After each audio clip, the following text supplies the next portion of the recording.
Shalom, puji Tuhan. Hari ini saya akan menyampaikan firman Tuhan perihal perkataan atau ucapan berkat. Kita tahu bahwa di dunia ini terlalu banyak ucapan kutuk, maki-makian, sumpah serapah, yang menyebabkan dunia ini makin hari makin sial. Sebab apa yang dikeluarkan orang itu akan diterima olehnya. Oleh karena itu kita harus belajar betul. Dari mulut kita ini ada ucapan-ucapan yang baik, ucapan berkat atau perkataan berkat. Sebab apa yang kita keluarkan itu yang akan balik kepada kita. Nah, ucapan mulut itu meluap dari dalam hati kita. Ini cuma alat, tapi itu dasarnya hati kita. Baik atau buruk. Ayatnya kita lihat Lukas 6, ayat 45. Orang yang baik mengeluarkan barang yang baik. Dari perbendaharaan hatinya yang baik. Dan orang yang jahat mengeluarkan barang yang jahat dari perbendaharaan yang jahat. Karena yang diucapkan mulut meluap dari hati. Jadi semua yang diucapkan mulut itu meluap dari dalam hati kita. Bahkan dalam Amsal 18 ayat yang ke-21 dikatakan hidup dan mati itu dikuasai oleh lidah. Jadi sudah perhatikan mulai muda sampai tua ya. Orang yang ucapannya jelek itu nasibnya buruk. Yang bawa sial hidupnya itu dari ucapannya. Saya memperhatikan dari muda sampai tua. Sekarang saya minta saudara yang memperhatikan itu. Siapa saja.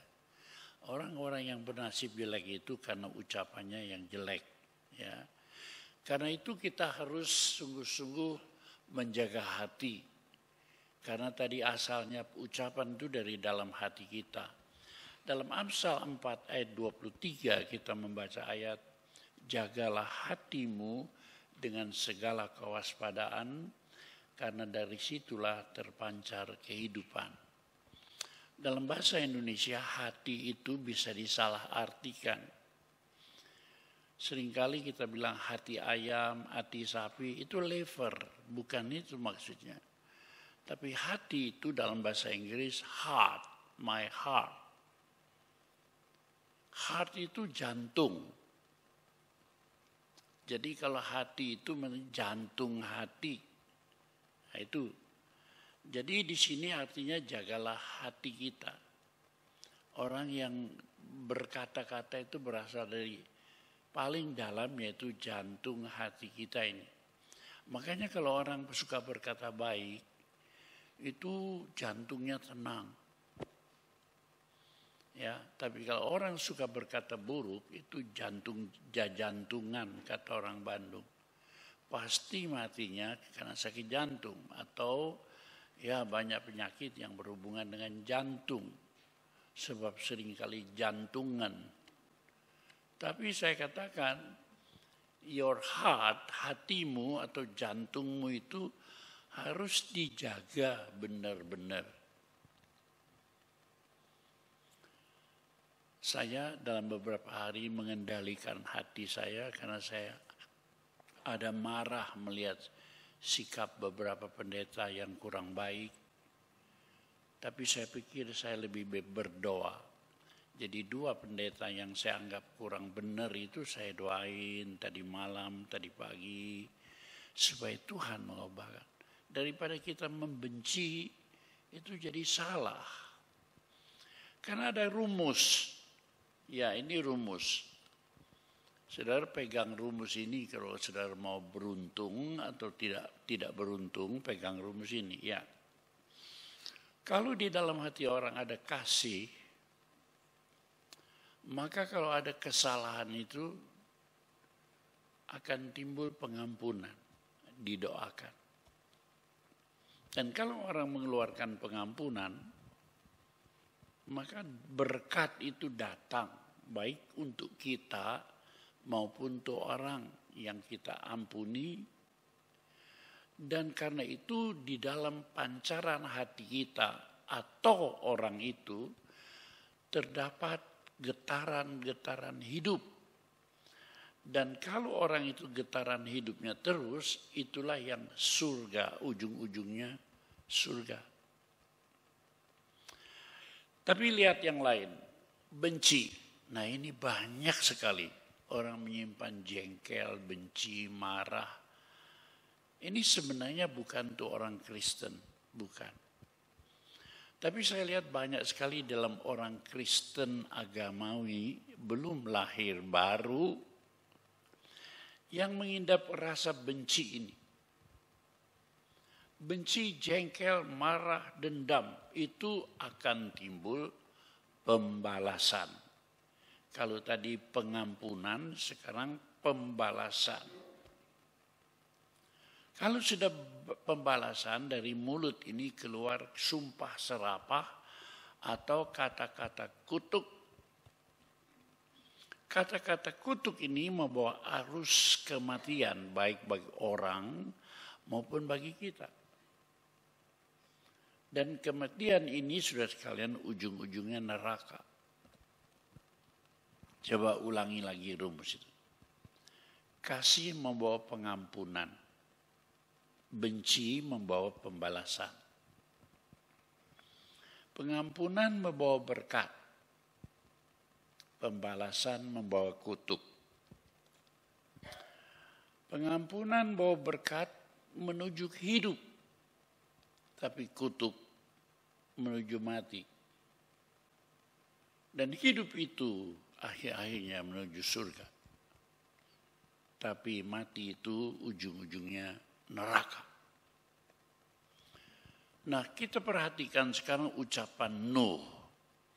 Orang tua waktu dunia pertama kali dihukumkan, maka dengan air bah itu, saudara sekalian, maka Nuh itu mengucapkan berkat atau kutuk terhadap 3 orang anaknya.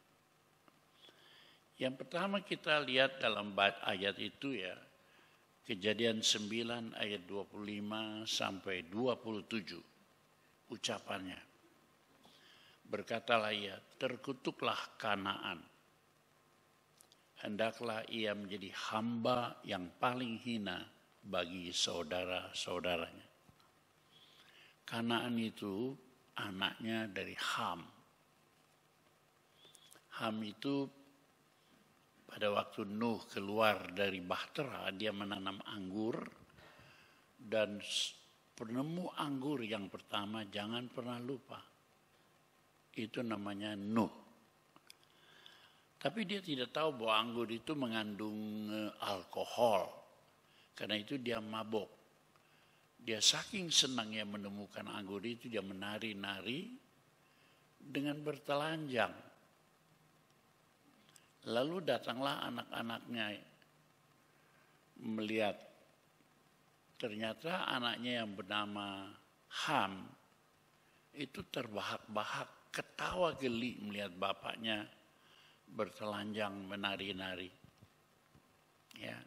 Sedangkan 2 anak yang lain yaitu Sem dan Yafet itu mengambil selimut berjalan mundur menutupi ketelanjangan bapaknya. Sehingga pada waktu itu bapaknya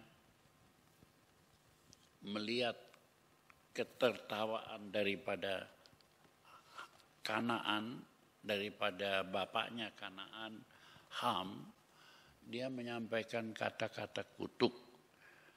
Kata-kata kutuk itu, terkutuklah Kanaan, hendaklah ia menjadi hamba yang paling hina bagi saudaranya. Saudara, Kanaan itu bapaknya adalah Ham. Jadi mulai dari Kanaan anaknya Ham itu terkutuk. Dan itu saudara sekarang pelajari dunia sekarang. Kanaan itu anak cucunya adalah benua Afrika, negeri yang kering kerontang. Sebagian menempati Mesir dan sebagian lagi menempati bagian India sebagian. Ini gambaran orang-orang yang terkutuk sampai hari ini berapa ribu tahun.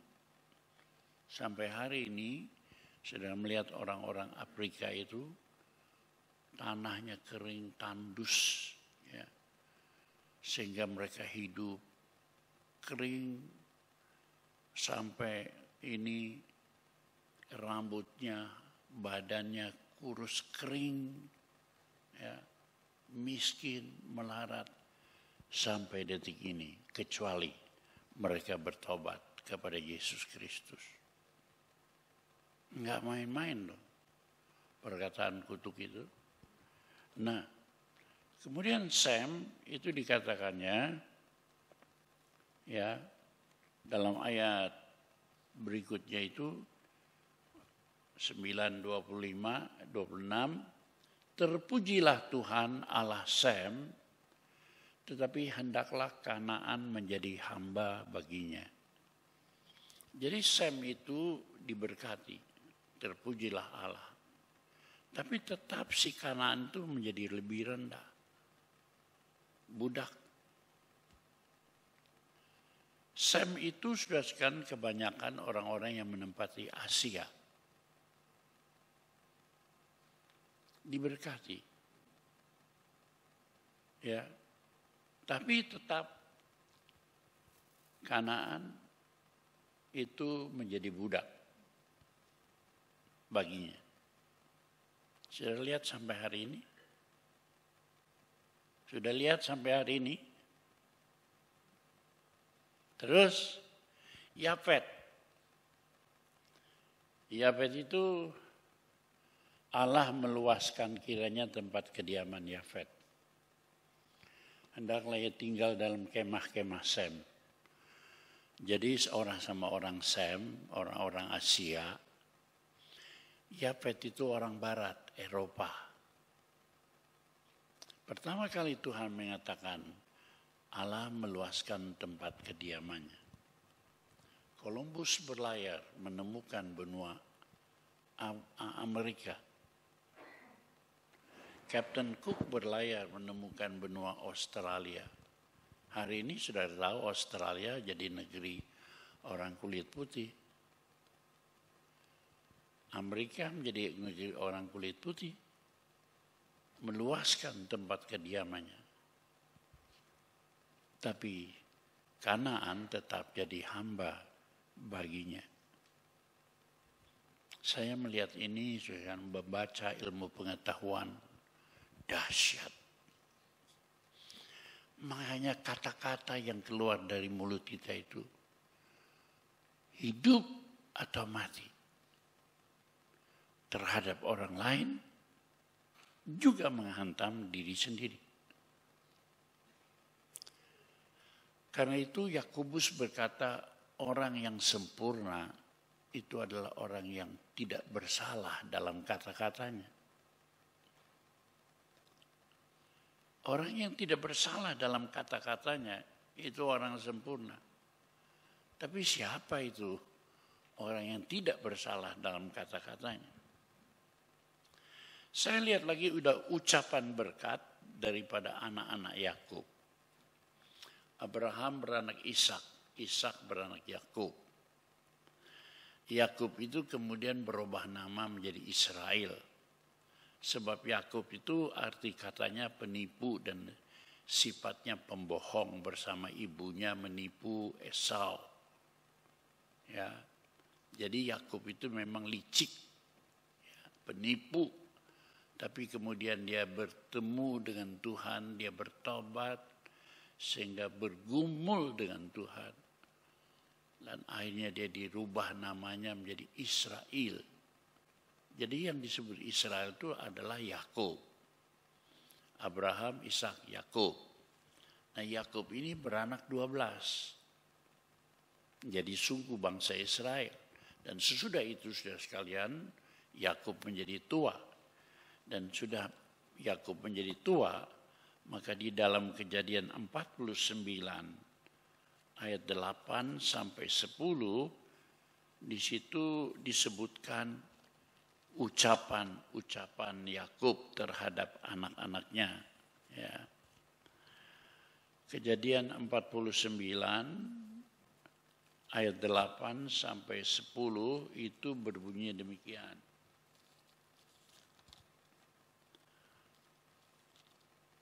Ya, Yahuda, engkau akan dipuji oleh saudara-saudaranya. Salah satu anak Yakub itu bernama Yehuda. Ini yang diberkati. Ada yang terkutuk. Tapi saya akan menyampaikan yang diberkati. Beberapa ada yang terkutuk. Dan misalnya. Dan itu hakim. Tapi dia kemudian tidak setia sampai akhirnya dan ini dilenyapkan dari suku-suku bangsa Israel. Dalam kitab Wahyu nama Dan dan keturunan itu lenyap. Tapi Yahuda ini sudah sekarang dalam Kejadian 49 itu pada ayat yang ke-8, Yahuda, engkau akan dipuji oleh saudara-saudaramu. Tanganmu akan menekan tengkuk musuhmu. Kepadamu akan sujud anak-anak ayahmu. Hebat. Musuh dikalahkan, semua dikalahkan. Yahuda seorang pemberani yang dipermuliakan. Sebab nanti saudara-saudaranya akan sujud kepadanya. Ini nubuatnya, ya. Yahuda adalah seperti anak singa, setelah menerkam engkau naik ke satu tempat yang tinggi, hai anak Yakub.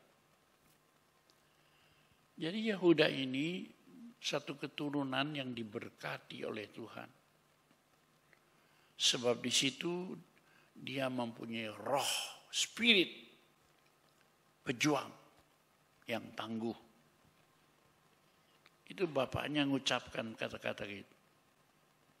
Pemberani yang dimuliakan. Saudara-saudaramu sujud padamu. Roh pejuang yang tangguh. Bagaikan singa ada dalam dirimu. Itu sebabnya orang suka berkata singa dari Yuda. Dan Tuhan Yesus dilambangkan sebagai singa dari Yehuda. Yaitu dari Yehuda yang dikatakan sebagai anak Yakub. Sehingga pada ayat yang ke-10 dikatakan, tongkat kerajaan tidak akan beranjak dari Yehuda. Atau lambang pemerintahan dari antara kakinya. Sampai dia datang yang berhak atasnya. Maka kepadanya akan takluk bangsa-bangsa. Ini mengatakan tentang pemimpin, penguasa, sampai takluk bangsa-bangsa. Nah ini diterapkan kepada Yesus Kristus. Ya, Yesus itu singa dari Yahuda. Sampai nanti bangsa-bangsa takluk, tunduk dan hormat. Ini ucapan daripada bapak kepada anaknya. Dan terjadi atas hidup Yehuda yang menurunkan Yesus Kristus. Hebat. Anak yang lain bernama Gad. Dalam Kejadian 49 ayat 9, ya ucapan berkat atas Gad. Ayat 19, Gad, ia akan diserang oleh gerombolan, tetapi ia akan menyerang tumit mereka.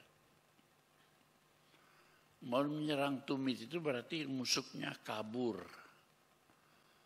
Paling belakang ketinggalan tumitnya. Tumitnya pun diserang. Jadi maksudnya di sini Gad itu ya adalah seorang pejuang yang tangguh, diramalkan. jadi pemenang yang besar. Begitu Yakub memberkati anak-anaknya, ya. Dan kalau kita baca dalam Ulangan 33 ayat 20, di situ sudah sekalian tentang Gad, ia berkata, terpujilah dia yang memberi kelapangan kepada Gad. Pujilah Allah yang memberikan kelapangan pada Gad. Itu bapaknya ngomong, Allah akan memberikan kelapangan padamu. Seperti singa betina, ia diam dan menerkam lengan bahkan batu kepala. Pemenang. Saudara pernah tahu singa? Singa itu sudah sekalian yang paling suka menyerang bukan singa jantan. Singa itu yang kuat menyerang itu singa betina. Apalagi kalau dia punya lagi mengandung atau punya anak-anak bayi-bayi kecil. Dan bahkan kalau menyerang musuh, sekalipun dalam keadaan biasa, yang menyerang itu adalah singa-singa betina. Singa jantan itu membantu, entah bagaimana, ini alam. Ya. Jadi di sini diramalkan itu dia seperti singa betina. Ya, memimpin teguh. Ini kebenaran Tuhan yang diterapkan di dalam nasib Gad. Oleh karena bapaknya memberkati dia, mengucapkan kata-kata yang baik untuk dia.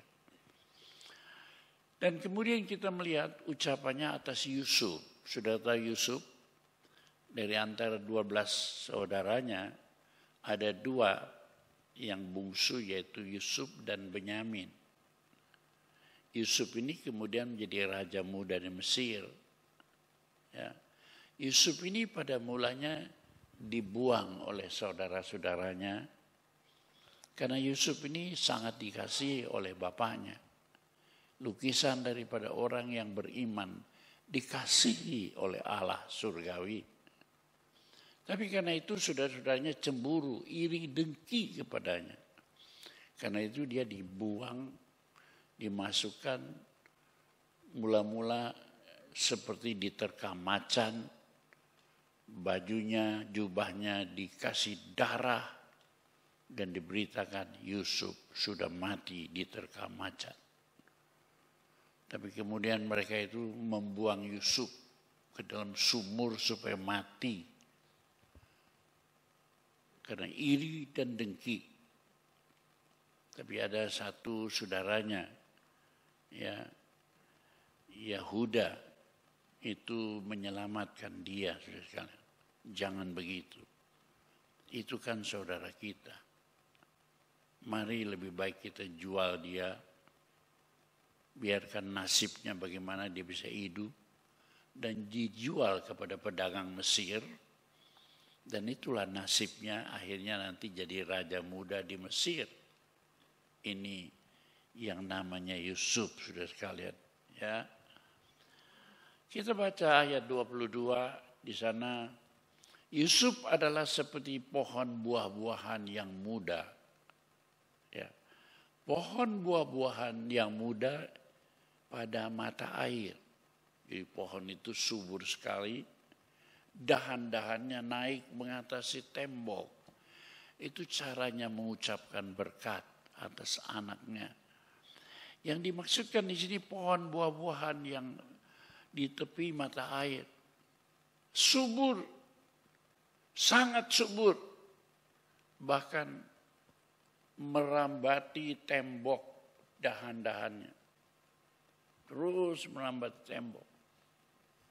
Artinya orang yang sangat diberkati, orang yang bernama Yusuf ini, saudara sekalian. Ya. Saudara, bagaimana mengucapkan kepada anak-anakmu?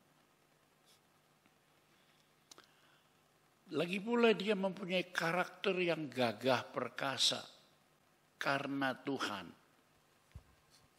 Ayat 23 dan 24, Yusuf adalah 23, walaupun pemanah-pemanah telah mengusiknya, memanahnya, dan menyerbunya. Segala macam pencobaan, masalah, musuh, lawan-lawan ditaklukkan.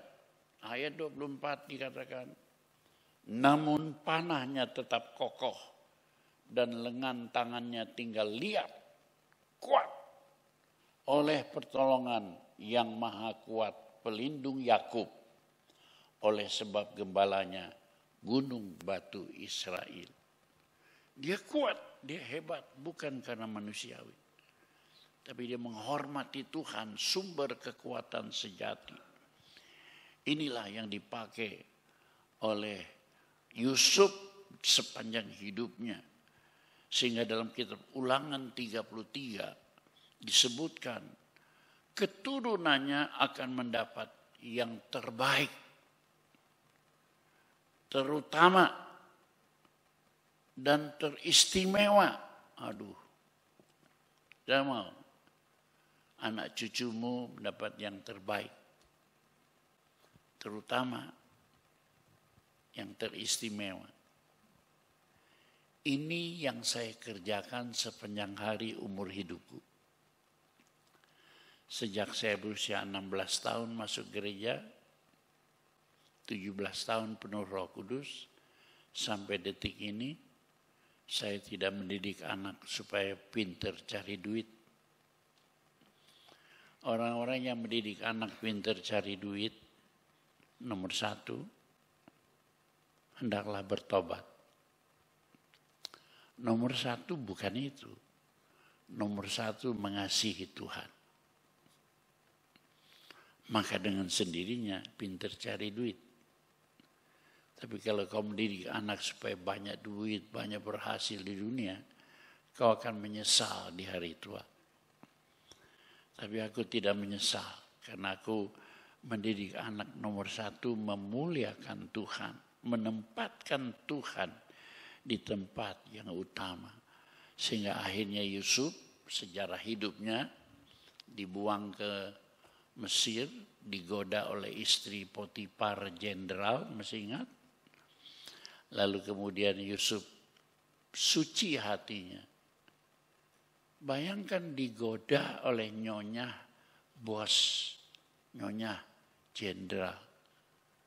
Tapi dia tetap mempertahankan kekudusannya. Ya, oleh karena bapaknya sudah memberkati dia. Sebab mengutamakan Tuhan. Yusuf menjadi orang besar sampai matinya di Mesir. Tetapi Yusuf matinya juga tidak mau dikuburkan di Mesir. Dia minta semua orang bersumpah untuk menguburkan dia di tempat keluarganya Abraham, Ishak, Yakub. Ya, di Gua Mahpela, di tanah Kanaan. Sebab hatinya bukan tinggal di dunia, tapi hatinya, hidupnya, matinya tetap tertuju kepada iman, kepada Allah. Ini semua berkat yang diucapkan oleh Yakub. Yakub itu sudah sekalian memberkati anak-anaknya. Yehuda, singa dari Yehuda, Gad, roh pemenang, roh pejuang yang tangguh. Yusuf, pohon buah yang lebat terpancar kepada mata air. Kalau hidup saudara senantiasa menunjukkan kepada mata air kita adalah iman kepada Yesus Kristus. Saya sejak muda sampai hari ini cuman itu. Tapi Tuhan tidak mempermalukan saudara sekalian. Tapi banyak orang Kristen gagal dalam hal ini. Percaya Tuhan sih iya. Tapi ada sesuatu yang lebih dari Tuhan. Mamon. Ini yang menyebabkan banyak orang gagal. Mungkin dia berhasil kelihatannya. Kaya, makmur. Tapi sudah lihat anak cucunya. Kekayaan itu membuat perkelahian, perebutan harta. Kekayaan itu membawa celaka. Anak cucunya menjadi penjina, pembohong, penjual, segala macam. Sebab banyak duit itu paling mudah percabulan, persundalan. Dan ini kutuk dalam hidup manusia, saudara sekalian. Nah, sekarang kita melihat ucapan berkat. Ucapan berkat itu bisa dikatakan, bisa dilakukan kalau kita tidak lagi seperti orang duniawi. Kenapa? Sebab Galatia 3 ayat 13, ya, kenapa kita bisa melakukan itu?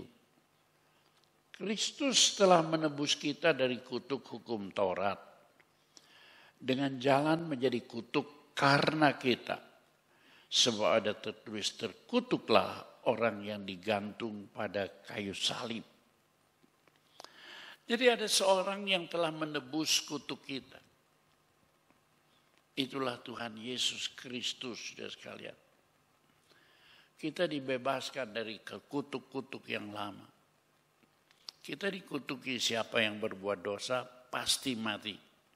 Jadi itu sebabnya itu kutuk Taurat sudah dibebaskan. Oleh karena kita percaya Tuhan Yesus, sebab Dia yang terkutuk ganti kita. Jadi kita ini mempunyai kemampuan, mempunyai power untuk bisa mengucapkan berkat. Jadi kalau dalam hidup saudara itu belum ada kemampuan, perhatikan ada satu dosa yang tersimpan dalam hidupmu. Sehingga kuasa Kristus belum membebaskan engkau dari kutuk yang lama. Ya. Tapi kalau sudah sungguh-sungguh menggantungkan, membuat Yesus nomor satu dalam hidupmu, maka Dia sudah terkutuk ganti kita. Dan kita memiliki power, kemampuan untuk mengucapkan berkat. Nah, ini sebabnya kita baca juga Amsal 26 ayat 2. Amsal 26 ayat 2. Seperti burung pipit mengirap dan burung layang-layang terbang. Demikianlah kutuk tanpa alasan tidak akan kena. Saudara, orang mengutuki kita apapun juga. Tapi kalau kita hidup benar di hadapan Tuhan, jangan takut. Kedua, jangan marah. Sebab kutuk yang diucapkan orang, sumpah serapah yang diucapkan orang, itu akan balik kepada dirinya sendiri. Jadi kalau kita hidup benar, tanpa alasan, kita ini tidak mungkin kena kutuk itu. Bilangan 23 ayat 23 berkata begini. Sebab tidak ada mantra yang mempan terhadap Yakub, atau tenung-tenung yang mempan terhadap orang Israel. Pada waktunya akan dikatakan kepada Yakub, begitu juga kepada Israel, begitu juga kepada orang beriman, keajaiban yang diperbuat Allah. Kita takut. Ada banyak orang takut, aduh saya ditenung loh, saya disihir, saya digendam oleh dukun anu. Kok saudara percaya dukun? Yesus itu berkuasa. Apalagi kita bilangan mengatakan tidak ada mantra, sihir. Tiup-tiup, sebul-sebul, mbah sebul. Tidak ada tenung, pakai menyan, segala macam. Mempan terhadap orang beriman. Pada waktunya akan dikatakan keajaiban diperbuat Allah. Jadi kita jangan ngurusi orang bertenung. Jangan marah sama orang tukang sihir. Enggak mempan. Kalau saudara kena sihir, gendam, segala macam, itu karena imanmu nggak benar. Matamu tertuju kepada keserakahan dunia. Keinginan-keinginan dosa, kena. Tapi kalau sudah bersih, ya, tidak akan kena itu keajaiban yang diperbuat Allah bagimu. Ingat loh. Ingat ini. Nah sekarang saya ingin menyampaikan, pertama ucapan berkat atas anak cucu kita. Ini paling nomor satu. Ya. Kita lihat saudara sekalian. Dalam Yesaya 44 ayat yang ketiga. Sebab aku mencurahkan air ke atas tanah yang haus, tanah kering. Hujan lebat ke atas tempat yang kering. Aku akan mencurahkan rohku ke atas keturunanmu dan berkatku ke atas anak cucumu. Tuhan itu menjanjikan kalau hidup kita itu seperti tanah yang haus, enggak ada berkat. Dan hujan lebat ke tempat yang kering, kita merindukan hal itu. Maka Tuhan berkata, aku akan mencurahkan rohku. Yang di dalam zaman perjanjian baru kita tahu Roh Kudus. Dan berkat ke atas anak cucumu. Jadi apa yang kita mesti cari? Roh Tuhan. Itu nanti turun kepada anak cucu kita. Roh Tuhan itu yang membuat pikiran, perasaan kita tanpa kita sadar diubah oleh Tuhan. Sehingga pikiran, perasaan kita mengeluarkan kata-kata sesuai dengan Kolose pasal 4 ayat yang ke-6. Ini kata-kata kita. Hendaklah kata-katamu senantiasa penuh kasih. Jangan hambar. Sehingga kamu tahu bagaimana kamu harus memberi jawab kepada setiap orang. Kata-katamu penuh kasih. Tidak hambar. Tidak asal-asalan. Juga terhadap anak-anak kita, menantu kita. Siapa di sini suka benci menantunya? Sial. Cucu-cucu kita. Hendaklah kata-katamu senantiasa penuh kasih. Ini firman Tuhan kepada kita. Ya. Amsal 16 ayat 24. Perkataan yang menyenangkan adalah seperti sarang madu. Bukannya madu, sarangnya. Gudangnya madu. Manis bagi hati. Dan obat bagi tulang. Hati itu dalam.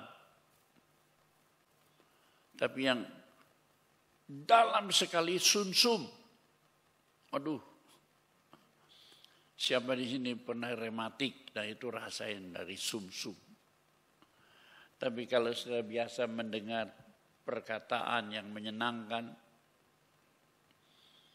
Orang-orang yang suka rematik itu banyak masalah dalam hidupnya.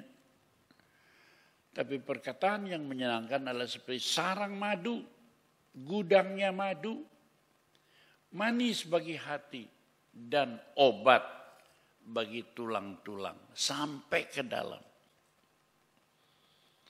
Sampai kepada sumsum kita. Perkataan yang manis itu. Jadi bayangkan betapa beruntungnya kalau engkau itu pandai sekali mengucapkan perkataan manis. Kenapa kita bisa mengucapkan perkataan? Yesus sudah membebaskan kita. Tapi banyak orang tidak beriman kepada Yesus, tapi beriman kepada agama Kristen.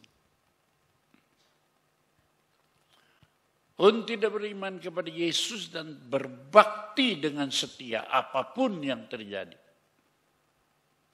Saudara, saya ingatkan ya, gereja-gereja tutup. Tapi kita lebih dari 8 bulan, menginjak bulan ke-9. Gereja ini tidak pernah tutup. Tidak pernah tutup. Kita tahu bahaya besar. Tapi kita tahu Mazmur 91 itu perlindungan kita. Pulang ke rumah baca Mazmur 91. Aduh, itu Tuhan luar biasa. Nah, Amsal 16:24. Seperti madu, sarang madu, manis, obat, manis bagi hati, obat bagi tulang. Sehat. Sampai tua, sehat.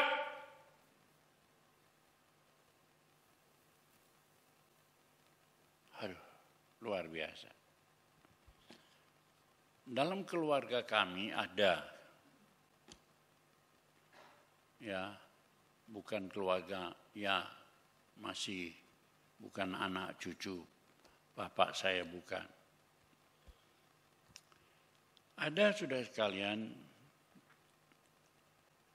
yang bapaknya selalu mengatakan kata-kata yang buruk, kutuk, marah, sumpah, serapah. Padahal anaknya dikasih nama Tiong Guan.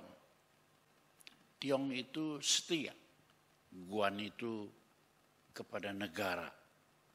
Hebat gak? Tiong Guan, setia atau berbakti kepada negara. Tapi yang saya lihat papahnya, terutama ibunya, terus berkata-kata buruk. Ya, saya pikir ibunya itu kayak terus saja yang jengkel, yang marah, yang kutuk. Padahal maksudnya anaknya itu menjadi orang yang setia kepada negara. Tiong Guan.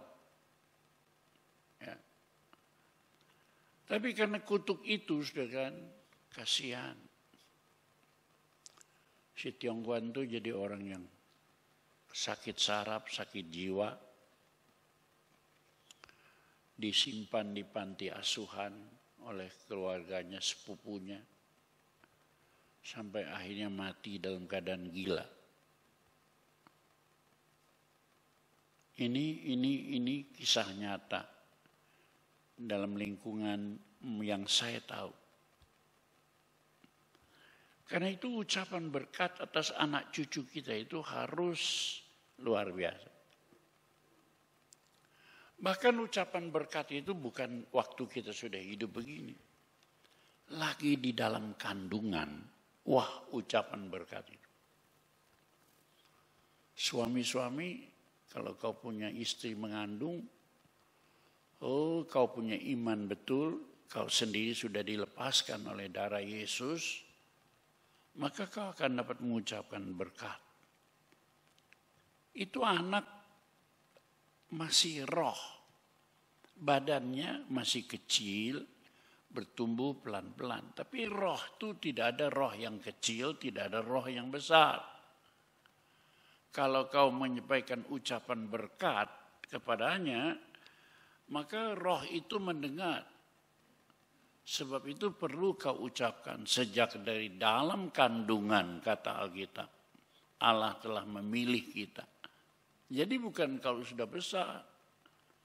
Jadi kalau mau memberkati anak cucu kita dari dalam kandungan ucapkan berkat. Ini yang saya lakukan.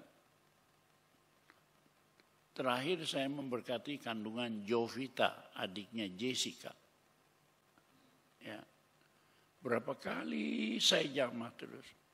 Terus kalau saya ke Bandung, kandungannya saya berkati. Itulah lahir buyut yang kedua, Nathaniel namanya, Nat. Sekarang saya lihat, aduh Tuhan, saya tidak mau ngomong besar, enggak. Cuma saya mengucap syukur kepada Tuhan, karena kita suka mengucapkan berkat. Anak, mantu jangan lupa minta supaya papa, mama mengucapkan berkat atas kandunganmu. Bahkan kalau sudah lahir, lebih lagi tumpang tangan dan sebagainya, ucapkan berkat. Ya. Karena kalau kau ke rumah sakit, kalau suntik vitamin, itu tubuhnya yang sehat. Tapi kalau kau mengucapkan berkat itu rohnya sehat, rohnya kuat. Baru kemudian jiwanya, baru kemudian tubuhnya. Maka berkat Tuhan itu melimpah luar biasa. Ya. Sekarang berkat atas orang lain. Ini adalah panggilan dasar, panggilan utama bagi setiap orang beriman. Jadi kalau sudah itu dilepaskan dari dunia dan menjadi orang percaya, itu panggilannya itu untuk menjadi berkat bagi orang lain.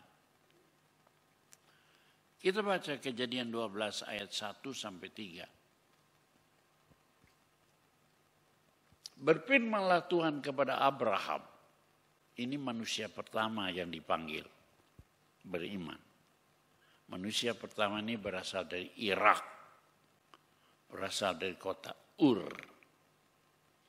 Buka Google ya, Ur. Di negeri Kasdim. Kasdim itu Irak. Tuhan bilang, pergi dari negerimu, tinggalkan Irak.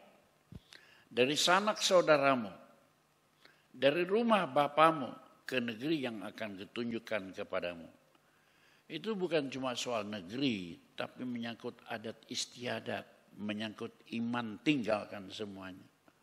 Kepercayaan, ya, semua budaya dari yang dunia budaya dunia itu tinggalkan. Nanti kutunjukkan kemana kau pergi. Kita jangan ikut-ikutan dunia. Terus, aku akan membuat engkau menjadi bangsa yang besar. Dan memberkati engkau.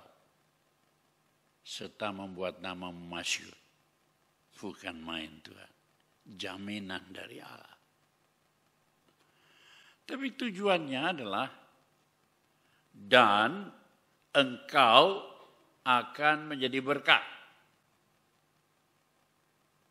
Menjadi terang. Menjadi garam dunia.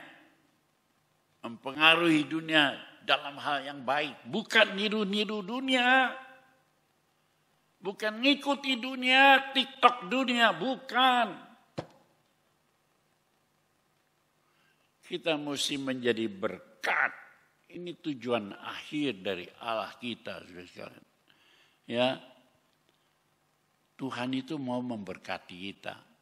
Ya, di situ jelas. Ya, menjadi bangsa besar, memberkati, namamu masyhur. Itu janji, itu jaminan dari Allah. Tapi urusan lain itu oleh Tuhan ayat 3a. Ya. Aku akan memberkati orang yang memberkati engkau. Jadi jangan takut orang kutuk kita segala macam. Tuhan bilang, aku akan berkati kamu. Lurus saja kepada Tuhan.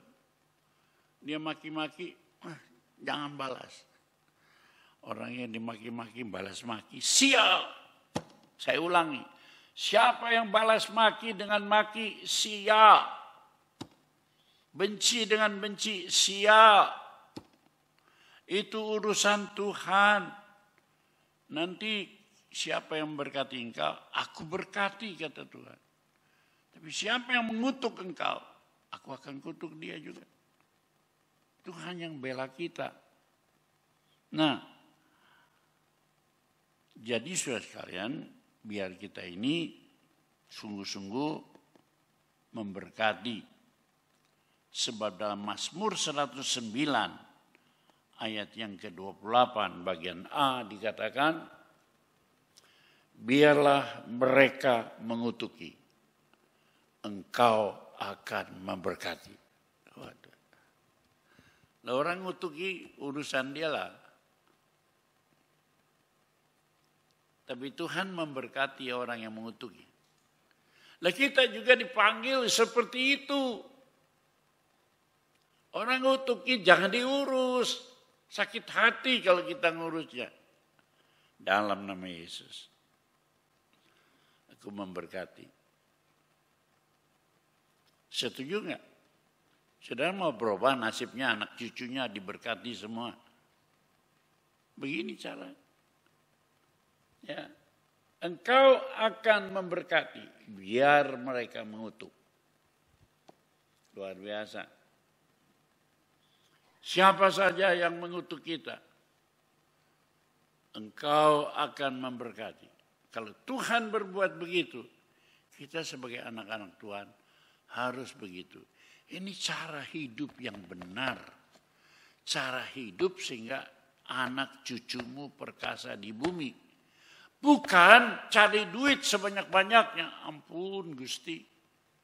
Tuhan bilang itu mamon. Saingan Allah. Ayo kita mengubah. Kalau dasar pikiran perasaan kita diubah. Aku sudah dibebaskan dari kutuk dunia. Maka aku ini tidak akan bisa kena kutuk. Kalau aku kena kutuk, aku harus memberkati. Ini ucapan berkat. Mula-mula dari Abraham, Ishak, Yakub, dan orang percaya harus melakukan ini. Ucapan berkat kepada orang lain.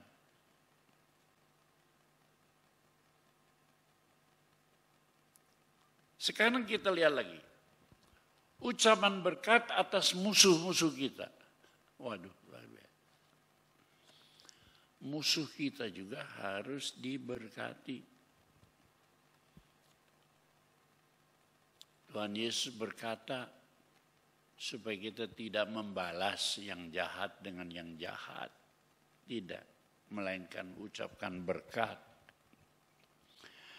Kita sudah dibebaskan dari kutuk oleh Yesus Kristus. Jangan lupa. Sebab itu sudah sekalian hukum Taurat, hukum yang lama, balas, membalas, itu sudah biasa. Makanya orang beragama itu kita lihat di seberang kita ini selalu balas membalas. Nah kita orang Kristen ketularan. Kenapa kita juga suka balas membalas? Ini ketularannya banyak loh dalam orang-orang percaya. Padahal kita itu ya lihat di dunia itu selalu balasannya yang setimpal. Kalau orang baik, kita balas baik. Kalau orang jahat, kita balas jahat. Bahkan dalam Alkitab dikatakan, Kain balas 7 kali. Lameh 70 kali 7. Waduh, Kejadian pasal yang keberapa itu? Keempat. Sekarang saudara diam dulu, renungkan. Apakah saudara mau punya hidup begitu? Ya, balas 7 atau balas 77 kali 7? Jadi manusia yang jahatnya luar biasa. Model Habib Rizik. Ataukah saudara model Yesus? Sebab Tuhan itu tidak mau kita balas membalas. Enggak. Roma 12 ayat 17 dan 18. Jangan membalas kejahatan dengan kejahatan. Lakukan apa yang baik bagi semua orang. Bahkan Yesus berkata, jangan balas kejahatan. Balaslah dengan kebaikan. Lah orang jahat kalau dibalas dengan baik dia tobat.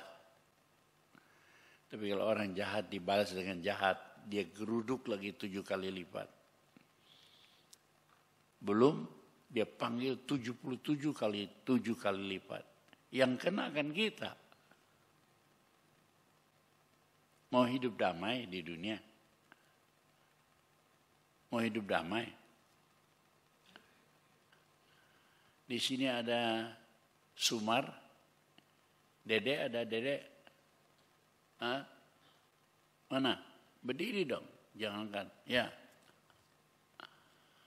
Nah ini tukang bagi beras tuh, baik di belakang sekolah maupun di belakang gereja. Mana Sumar? Berdiri Sumar. Nah itu dia. Itu naik mobil tukang nganterin beras. Bukan buat anggota gereja aja. Janda-janda anggota gereja, Sumar, Dede itu urusan dia. Tapi di belakang sini, di belakang sana, terus sudah 10 tahun, 20 tahun kita bagi-bagi itu. Makanya kita hidup damai. Orang berbuat jahat masa bodoh sama kita. Ya. Sebab ayat tadi mengatakan, jangan membalas kejahatan dengan kejahatan. Lakukan apa yang baik bagi semua orang. Jadi langkah pertama kalau kita sakit hati, kita masuk kamar berdoa. Taklukkan itu roh sakit hati. Kalau tidak, kesialan akan menimpa kita. Saya waktu kecil umur 4 tahun dibawa oleh kakak saya ke dalam hutan. Ke pinggir hutan. Dia bilang di dalam hutan ini ada jin. Jin itu matanya satu. Giginya banyak. Namanya jin baga-baga. Nah, saya umur 4 tahun. Merinding. Takut. Dia bilang kalau kita ngomong baik sama jin itu baik juga. Tapi kalau kita ngomong jelek, oh dia marah. Coba kamu dengar. Kakak saya bilang, hai jin. Terus si jin nyaut, hai jin. Saya gemetar. Mau menangis. Dia bilang, enggak. Jinnya baik kok. Halo jin. Halo jin. Dari hutan itu kedengaran kata-katanya manis. Halo jin. Halo jin. Itu pantulan suara dari hutan. Ya, ini sawah. Di belakang sawah itu ada pohon-pohon yang tebal. Kalau kita berteriak, dia juga berteriak. Kalau kita ngomong baik, dia juga ngomong baik. Itu disebut echo, getaran balik suara. Nah, saudara mau memancarkan apa? Kalau saudara memancarkan yang baik kepada orang-orang sekelilingmu, nasibmu baik. Orang miskin itu miskin banyak. Miskin pengetahuan. Miskin budi pekerti. Akhlak miskin. Miskin pergaulan. Saudara pergaulannya ada orang bersembunyi dalam pergaulan, tidak suka bergaul. Kenapa? Dia suka nyakitin daripada saya nyakitin, lebih baik saya sembunyi saja. Saya bilang itu ajaran Konghucu. Jangan mencubit orang kalau kamu tidak mau dicubit. Jadi akhirnya kita sembunyi aja di bawah kolong. Aku nggak mau dicubit orang. Jadi aku sembunyi. Nah, ada orang-orang yang hidupnya suka sembunyi. Takut disakiti orang, jadi dia bersembunyi. Tidak suka bergaul dengan orang lain. Tuhan mau pergilah ke tengah-tengah dunia. Bersaksilah, kau garam, kau terang. Pengaruhi dunia ini dengan perkara yang baik. Bukan bersembunyi. Bukan egois mentingkan dirimu sendiri. Tapi kita sungguh-sungguh saudara sekalian, jangan membalas kejahatan dengan kejahatan. Lakukan yang baik bagi semua orang. 18. Sedapat-dapatnya kalau hal itu bergantung padamu, hiduplah dalam perdamaian dengan semua orang. Sedapat-dapatnya. Ada orang hamba Tuhan yang kutegur dosanya. Dia marah sama saya. Dikirimnya tanda salib 4 biji. Coba, salib 4 biji. Kalau 3 biji itu salib Yesus. Kalau 1 biji sudah kan bisa saja salib Yesus. 3 biji di penjahat-penjahat di tengah Yesus. Kalau 4 biji itu apa artinya? Biar kamu mati. Jadi saya berpikir, saya mau kirim balik ini salib buat dia. Tapi Roh Kudus menegur saya, jangan balas jahat dengan yang jahat. Balas yang jahat dengan yang baik. Sedapat-dapatnya kalau hal itu bergantung padamu, hiduplah dalam perdamaian dengan semua orang. Saya berdoa, saya masuk kamar, berkati dia Tuhan. Berkati dia Tuhan. Ya, baru itu bisa hilang dari hati saya, berkati. Kalau dia diberkati, dia tidak akan berbuat itu. Jadi saya damai. Sehingga ayat 21 kita baca, ya, jangan kamu kalah terhadap kejahatan, tapi kalahkan kejahatan dengan kebaikan. Siapa yang mau menangis di hadapan Tuhan? Tuhan, aku mau pegang prinsip ini. Supaya anak cucuku perkasa di bumi. Kalau kita pegang prinsip ini, saudara sekalian, maka kita baca, ya, putarkan, tunjukkan, sumpah Tuhan berkat atas anak cucu. Mazmur 112, tayangkan. Ini janji Tuhan. Mazmur 112. Siapa yang mau hal ini? Ya.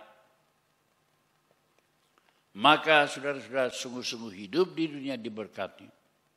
Sampai di akhirat. Sudah siap ayatnya?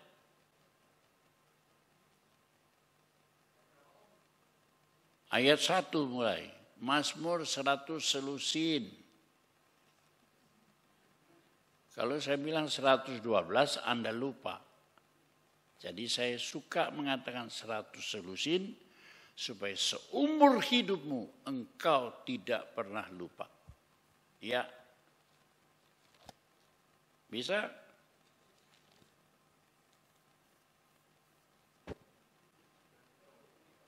Nah.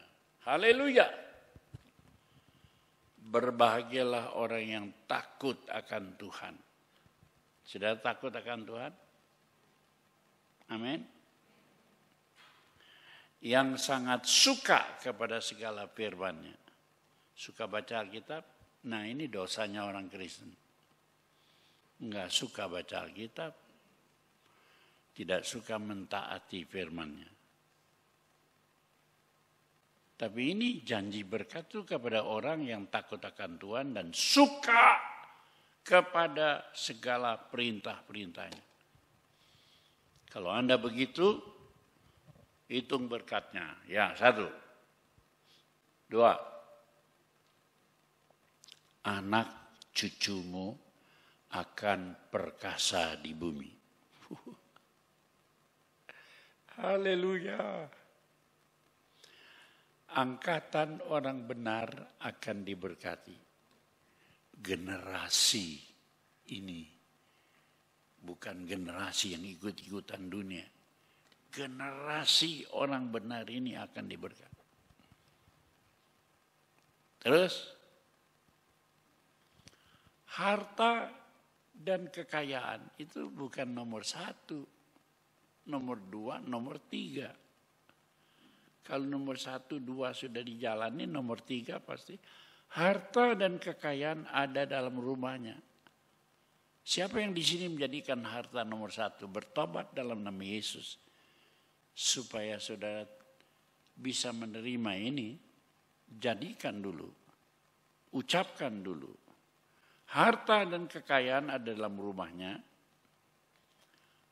Kebajikan tetap untuk selama-lamanya. Hal yang baik.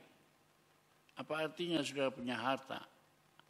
Lalu meninggal dunia dalam umur 50 tahun.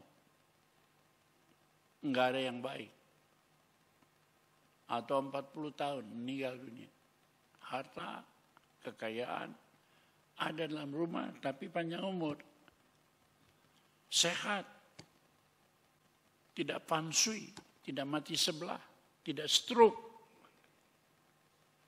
Kebajikan selama-lamanya. Terus di dalam gelap terbit terang bagi orang benar. Ada gempa bumi, orang lain kena, kita enggak. Ada banjir, orang lain kena, kita enggak. Saya itu diam-diam baru mengucap syukur sama Tuhan. Saya di Tasikmalaya enggak kenal banjir. Kalau banjir-banjiran ada sih di Mustafa, di mana-mana. Tapi banjir enggak akan sampai ke rumah saya, sebab naik ke rumah saya itu bertingkat. Ya. 5 tingkatnya kira-kira 1 meter, banjir boleh datang. Tapi enggak pernah itu. Ya, sebab, apa tadi dikatakan? Kebajikan kekal selama-lamanya. Dalam gelap, dalam banjir, terbit terang. Pengasih dan penyayang orang yang adil. Saudara mau kasih orang lain? Kasih dong sama orang lain. Ya. Terus mujur orang yang menaruh belas kasihan. Mujur itu selalu beruntung. Saudara mau mujur? Selalu mujur, selalu beruntung. Orang yang menaruh belas kasihan. Dan yang memberi pinjaman. Saya hidup di Kebun Manggu. Dari muda saya suka beri pinjaman. Maaf ya, orang yang kasih pinjaman itu tidak pernah balik. Sepanjang hari umur hidup saya hampir itu. Biasa lewat di depan rumah saya mampir, pinjam.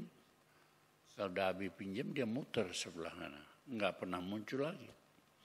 Berapa banyak tukang beca, saya kredit beca supaya dia bisa hidup. Enggak pernah muncul lagi. Tapi dalam hati saya, kalau dia nggak bayar ya sudahlah, yang diberkati aku, dia nggak diberkati. Punya hati begitu kalau kasih pinjam sama orang. Dimakan sama orang ya sudahlah. Aku pasti diberkati. Sebab aku punya Tuhan yang membalas kebaikan dengan kebaikan. Jadi kita mujur orang yang menaruh belas kasihan dan yang memberi pinjaman. Yang melakukan urusannya dengan wajar. Terus, sebab ia tidak akan goyah untuk selama-lamanya. Orang benar itu diingat selama-lamanya. Baik diingat oleh manusia maupun diingat oleh Allah. Amin.